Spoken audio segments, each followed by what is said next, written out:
Okay, let's dive into one of the most complex and, frankly, disturbing stories of our time. It's got everything: immense wealth, truly unimaginable crimes, and a list of some of the most powerful people on the entire planet.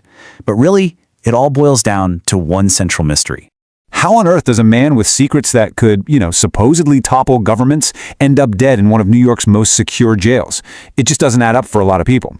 So to even begin to understand what might have happened in that cell on August 10th, 2019, we really have to go back. We've got to unravel the whole story of the man himself. All right, so the official cause of death: suicide. But for a guy this connected, this controversial, that simple explanation just wasn't going to fly for a lot of people. And the circumstances around his death, well, they immediately sent up red flags, not just here, but all across the globe. I mean, think about it. The security cameras just happened to malfunction that night. The two guards on duty both fell asleep, and Epstein had just recently been taken off suicide watch. Any one of those things on its own, maybe you could dismiss it, but all of them together, it felt like a perfect storm of coincidences, and it fueled this massive global theory. Epstein didn't kill himself, he was silenced. But silenced to protect who? And what secrets? To figure that out, we have to look at who this guy actually was. So, Jeffrey Epstein's rise, well, it was nothing short of meteoric. Believe it or not, he started out as a math teacher in the 1970s, but he very quickly found his true calling on Wall Street. And you can see here, there were really two Jeffrey Epsteins. There was this polished public persona, and then there was the incredibly grim private reality. He built this huge empire of luxury properties, right? But the absolute crown jewel of his dark enterprise was his private Caribbean island, a 72-acre place that looked like paradise, called Little St. James. So to the outside world, this was just a luxury retreat, a getaway. But for his victims, it was a private prison. And the island itself? Wow, it was designed with some really bizarre secrets in mind. You've got this weird temple-like structure. There are rumors of underground tunnels, strange statues dotted all over the property, and of course, CCTV cameras covering literally every corner. It all leads you to this one really chilling question. Was all of this for security? Or was it for blackmail? And that brings us to maybe the most explosive part of this whole story: his network of friends.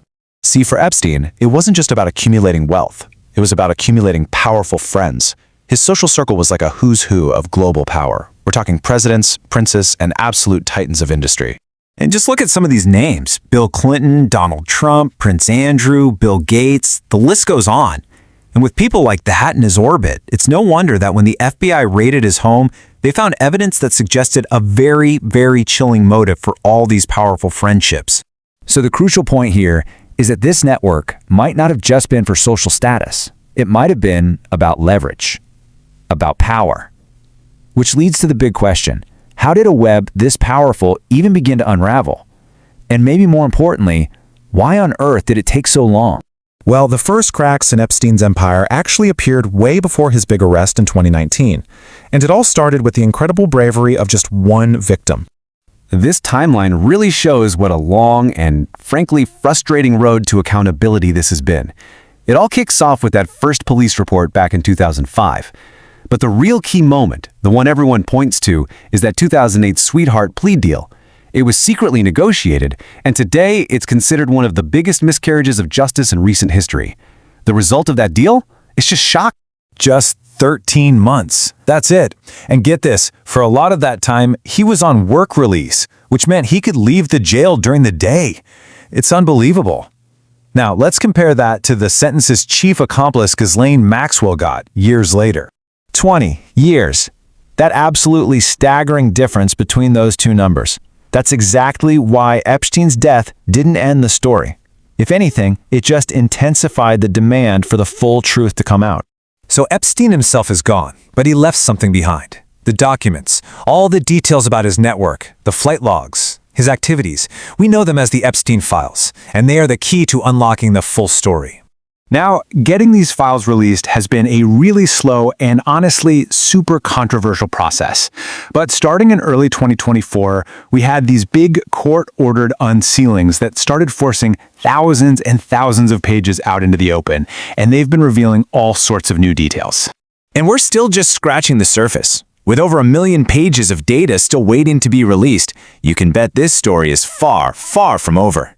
But, while the whole truth is still kind of elusive, there has been at least one measure of, well, financial justice for the survivors. $121 million. That's how much was distributed to over 150 survivors from a compensation fund that was created from Epstein's estate. And look, that's a significant amount of money for sure, but it can't erase this whole saga.